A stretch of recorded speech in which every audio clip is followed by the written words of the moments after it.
They hung her by her feet from a tree. After beating her, they set her on fire. And she was pregnant, so they cut her stomach open. And when the baby fell, the unborn baby fell, they stomped on it. They stomped on it. Then they riddled her body with 60 bullets. After all that, they left her there to die. Her name is Mary Turner. She was a 21-year-old black woman, married to Hayes Turner. And the reason this happened to her is because a white plantation owner who was known for brutalizing his slaves, this is 1918, by the way. Slavery was supposed to be emancipated in 1865. But anyway, a white slave owner was killed by his enslaved African for being brutal. When word got out that he had died, a large mob of white men and women went around killing 13 black women and children and men all over Valdosta, Georgia. Hayes Turner, who was Mary's husband, had nothing to do with the killing of Mr. Smith, but the mob lynched him anyway. One of the 13 victims was riddled with 120 bullets while hanging from a tree.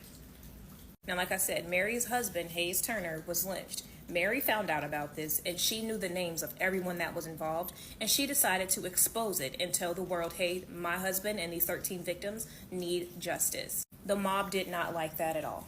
And if you don't know, it's 1918. You know that the white community would have done tremendously worse for less. So imagine how they felt when they were exposed. That is when they dragged her to the middle of Valdosta, Georgia, to Little River, beat her, strung her up by her feet upside down, set her on fire, cut her stomach open, stomped on her baby, and shot her over 60 times. She was 21 years old. I'm 25. My little sister's 21. Niggers who are veterans are making a mistake thinking they can live in white residential areas. We burned your house down to let you know that your presence is not wanted among white people. You should know by now that we mean business. Since you are a veteran, we are warning you for the last time to clear out. If you weren't a veteran, you would be dead by now. Usually the Klan strikes without warning, but since you are a veteran, we have been unusually kind in giving you a chance to save your hide. This was a letter left on the ashes of a house owned by a black veteran who just got home from World War II. He was one of 900,000 black veterans that came home from World War II and was met with this sort of thanks but no thanks for your service. Believe it or not, this didn't happen in the South, not even the Midwest, which is equally as racist as the South. This took place in Palo Alto, California in 1946. Now, it's no denying that black people were never really welcomed in this country, and our service for this country has never really been given a proper thank you, especially by the majority of the citizens in this country, white people. And it was very evident in World War I and II. Now, although there are a multitude of stories of soldiers being in the service, being discriminated against, and having the most horrible, racially motivated crimes committed against them, this is actually going to be talking about once they got back home, after enduring all that overseas, coming back home. What did the black soldiers come home to? So the nationwide practice of meeting black soldiers at the bus stations, I mean, like they just flew home from overseas and you have to get on a bus to go home to actually get to your house. There was a nationwide practice of white people that would meet these black soldiers at the bus stations, beat them, kill them, threaten them, make their life hell, just to remind them, hey, you're back home and you are still nothing to us. Thank you, but no thank you. And once you did make it home, they also had people stationed in the neighborhoods to remind you you may have made it home, but you won't be here long. Hundreds of thousands of black homes were burned or bombed to send this message. Mind you, these are veterans. Now, I don't want you to think that black people just took this. No, there were a number of black groups, specifically veterans, who fought the KKK. I mean, to arms with the KKK. Because who are you playing with? I'll go into that. Shalom, shalom. First and foremost, I want to give all praises, all honor, and glory to my power, Yahweh, Bahashem, Yahweh Shai, Bahashem Rachak Kodash. Double honors to the elders and apostles of Great Millstone. Peace and blessings to all four elect. Lord willing, we be a part of that number. I'm the brother Kodar from the GMS branch of Chicago, coming back with another video. And this video is going to be another history lesson going into perpetual hatred. All right.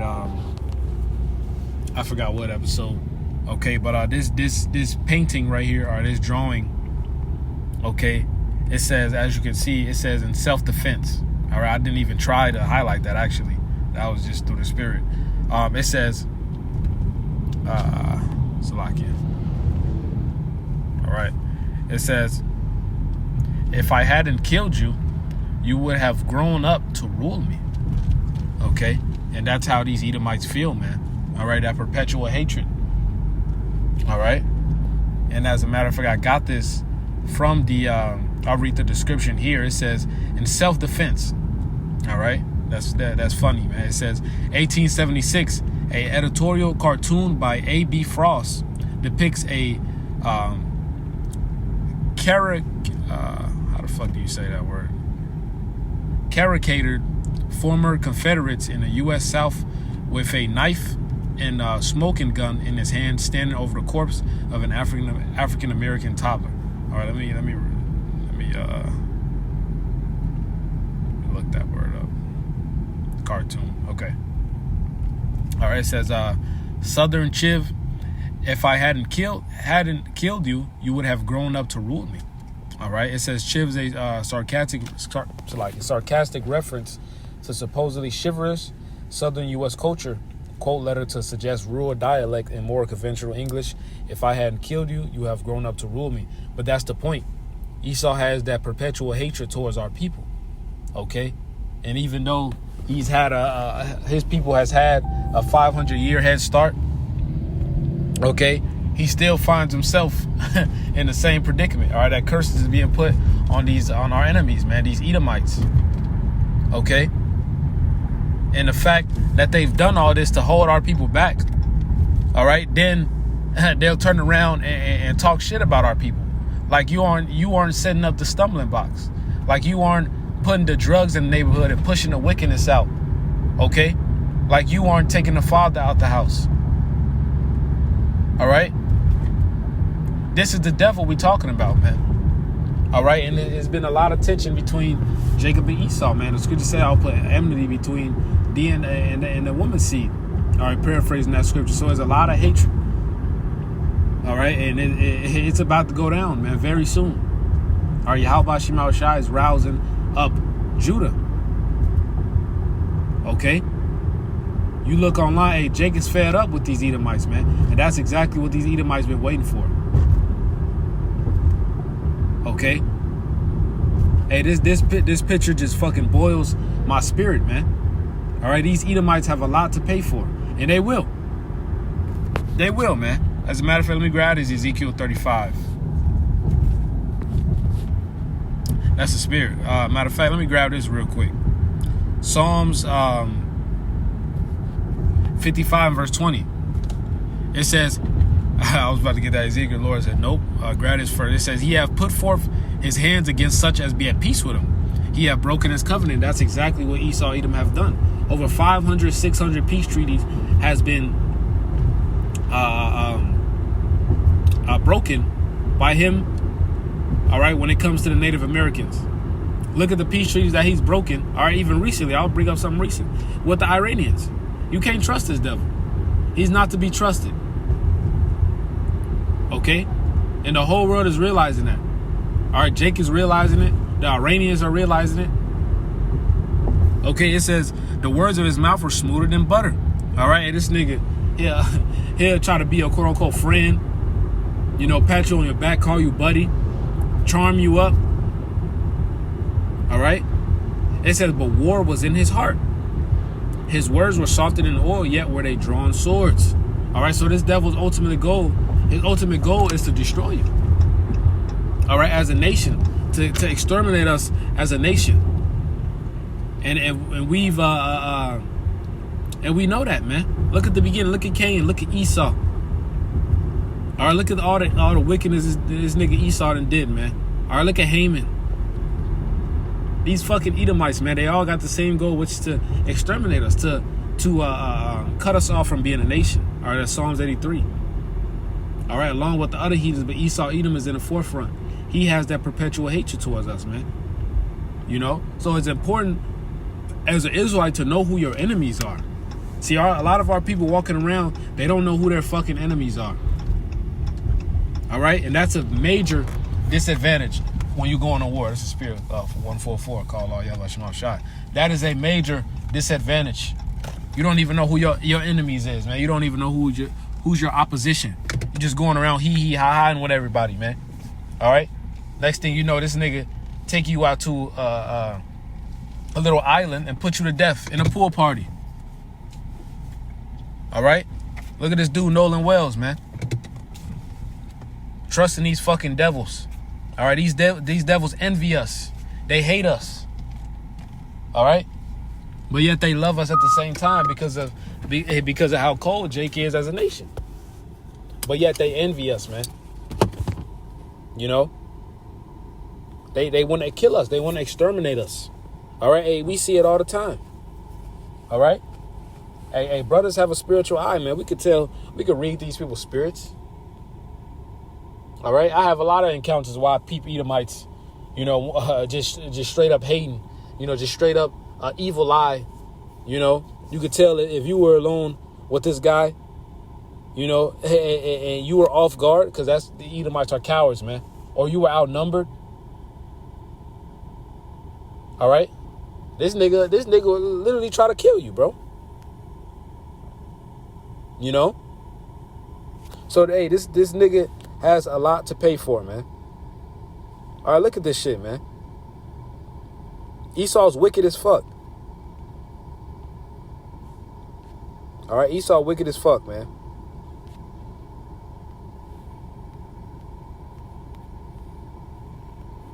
It's the book of Ezekiel 35, verse 5. Because thou hast had a perpetual hatred. And the word perpetual means everlasting, forever. Okay? If you got a perpetual hatred for somebody, you've always hated them. All right? Hey, you hated them yesterday, you'll hate them today, and you're going to hate them tomorrow. That's how the Edomites as a nation feel about the Israelites, man. That's how they feel about us. All right, it says, that has shed the blood of the children of Israel by the force of the sword in the time of their calamity, in the time that their iniquity had an end. All right? Hey, this devil did more than he should, man. So he has to pay for that. He overplayed his part. Okay? It says, verse 6, therefore as I live, saith the Lord Yahweh, I will prepare thee unto blood. So the Lord is preparing you unto blood, man. And blood shall pursue thee. Since thou hast not hated blood, even blood shall pursue thee. Thus will I make Mount Seir most desolate, and cut off from it him that passeth out and him that returneth. Hey, Yahweh Shemel Shai is going to end up exterminating you fucking, you Edomites, man. Okay? You and your Shedamite woman, man. Yeah, well, fuck them. But that's about it. All right, we know that bitch our enemy too.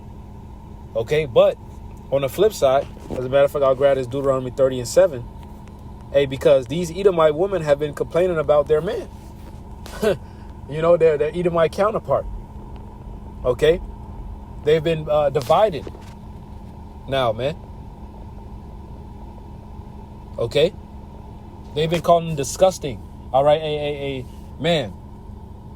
You know, the elder brother Jeremiah, man, show me a crazy video, man. You know, of a woman exposing her Amalekite ex-husband or some shit. You know, hey, these Edomite women are disgusted by their men, or how evil they are, man. Okay, but that's the curses being put on this nigga Esau. All right, on our enemies, man. It says, and the Lord thy power will put all these curses upon our enemies and on them that hate thee, which persecuted thee. Right. Our Esau set up all these drugs in these neighborhoods. Okay, to further jack our people up, but is jacking his own people up. Okay, his people are on the majority of the what do you call that? Salakia. What do you call that? The welfare, man. Okay, so the curse is being put on Esau Edom. All right, and I mentioned a point earlier that I wanted to read. This is the book of Habakkuk 2 and verse 15. It says, woe unto him that giveth his neighbor drink, that puttest thy bottle to him, and makest him drunken also, that thou mayest look on their nakedness. All right, right. For example, this nigga giving the woman benefits, the household benefits. If they get the man out of the house, they kick the man out of the house. All right. Hey, so the scripture says if he do it good, he do it for unwillingly. To the blind, I be like, oh, okay. All you gotta do is get the man out there. It's no big deal. Women can raise children by themselves, right? Hell, we got some extra money. We got some extra food. Then these niggas grow up to be the daughter grow up to be a thought, disrespectful, emotional. The son grow up to be emotional. All right? Probably grow up to be a sodomite. All right, grow up to be a little nigger. All right, this nigga's doing 8-hour shifts with Esau, teaching him nothing but wickedness and shit that doesn't even matter. Not being disciplined by his father because his father's not in the house. All right. So that little folly that kids, always they naturally have, man, it's not beat out of them. It's not disciplined out of them. OK. Then who do they grow up listening to? Fucking Chief Keef. This nigga grew up to be a whole degenerate.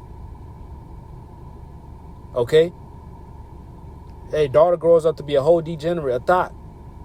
That's what she sees as manly, a nigger.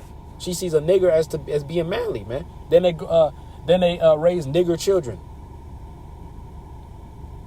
All right. That's the process of Esau Edom, man. And Jake is all fucked up, man. And then it says that puttest thy bottle to him and makest him drunken also, that thou mayest look on their nakedness. Right. Esau Edom is looking upon our people's nakedness. He sees the condition that we're in, but he caused it. All right. Then you turn around and make fun of Jake. You laugh at our people. But nigga, you caused this.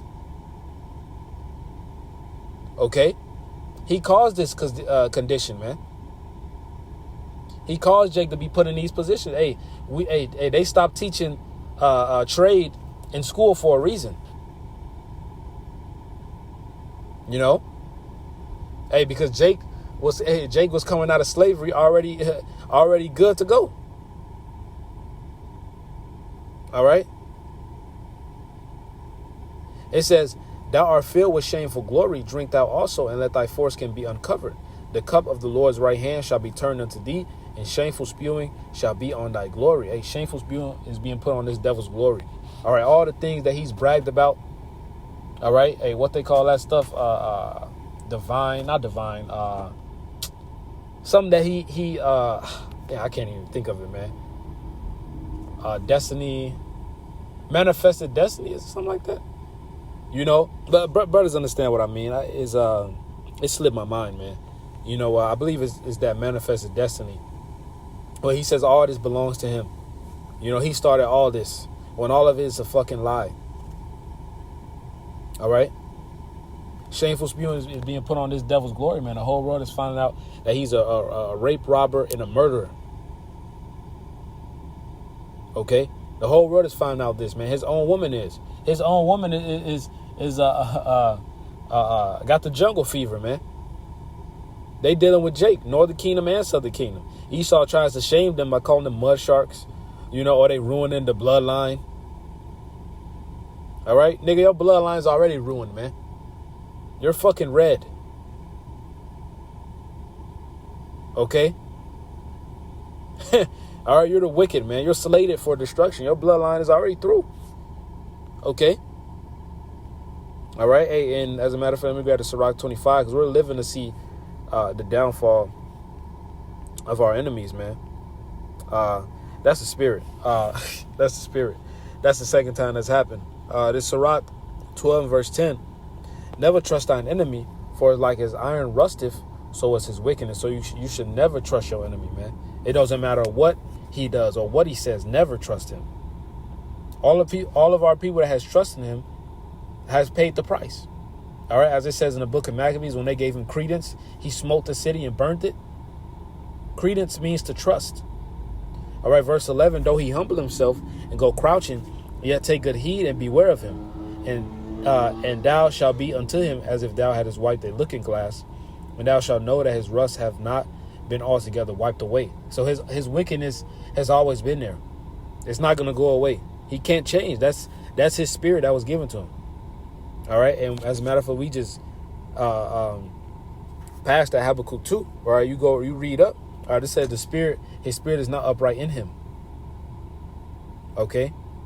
Habakkuk 2 and 1 through 5. All right. It says, verse 12, set him not by thee, lest when he have overthrown thee, he stand up in thy place. Okay. He neither let him sit at thy right hand, lest he seek to take thy seat. All right, look at Haman.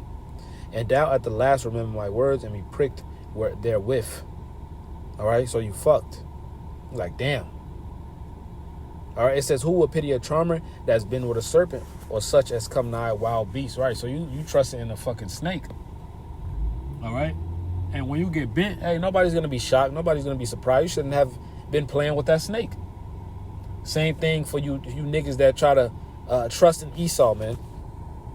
All right, now I'll grab the Sirach 25 and 7. All right, and as you see in the clips before you, all right, this is the devil, man. I got 2 clips before this video, you know, of Israelite men coming back from World War II and the wickedness Esau Edom has just done to them, man. Okay, and the Israelite woman that was hanged. All right, after her husband was hanged, she was pregnant. All right, Esau took her. All right, and hanged her. All right, opened up her womb and stumped the baby out, man. This is the devil. All right, because some jakes put their masters, their quote unquote slave masters, their slave masters to death because of cruelty, man. All right, this is the devil, man. It's Sirach 25 verse 7. There be 9 things which I have judged in mine heart to be happy, or in my mind to be happy. And the 10th I will utter of my tongue, a man that have joy of his children, and he that liveth to see the fall of his enemy. Right now we're living to see the fall of our enemy. This process is beautiful. Okay, and soon enough he's going to be in chains. All right, Psalms 149 and verse 5.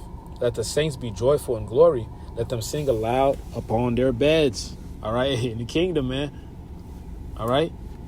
It says, let the high praises of Yahweh be in their mouth and a 2-edged sword in their hand, to execute vengeance upon the heathen and punishment upon the people. Okay. So we're going to execute vengeance upon the heathen, man. All right. As it says in the book of Maccabees. All right. Recompense fully the heathen. All right. We're going to recompense them, man. We're going to get our get back.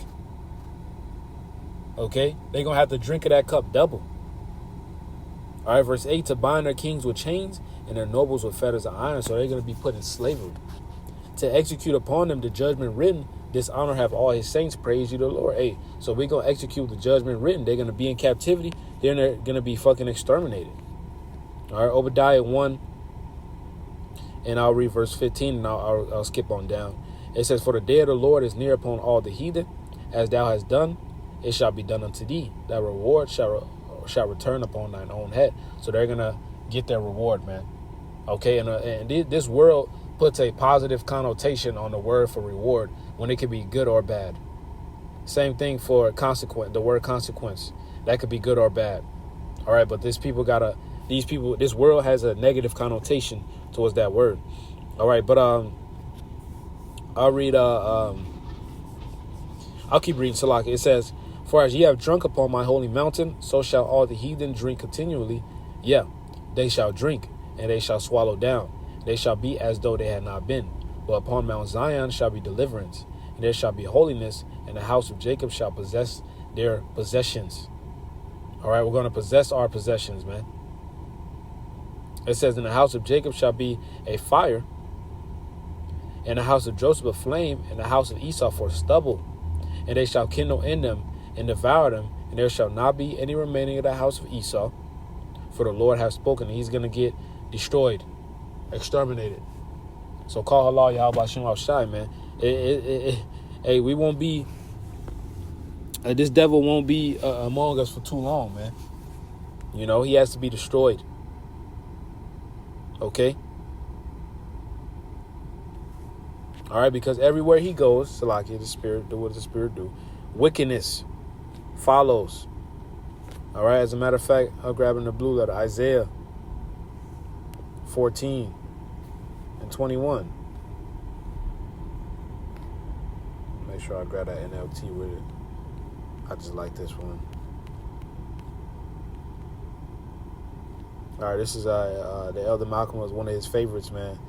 It says, I'll read in the KJV first, of course.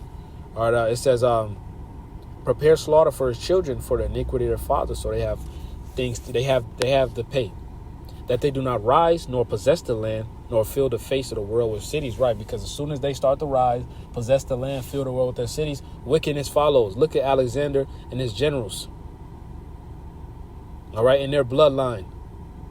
Okay, to this day. Verse 21, kill this man's children. Let them die because of their father's sins. They must not rise and conquer the earth, filling the world with their cities. So call Allah, Yahweh, Shem Shai, Shem Kakodash. Lord willing, that's edifying. Shalom, Kwame Sharala, and a Bible Ball.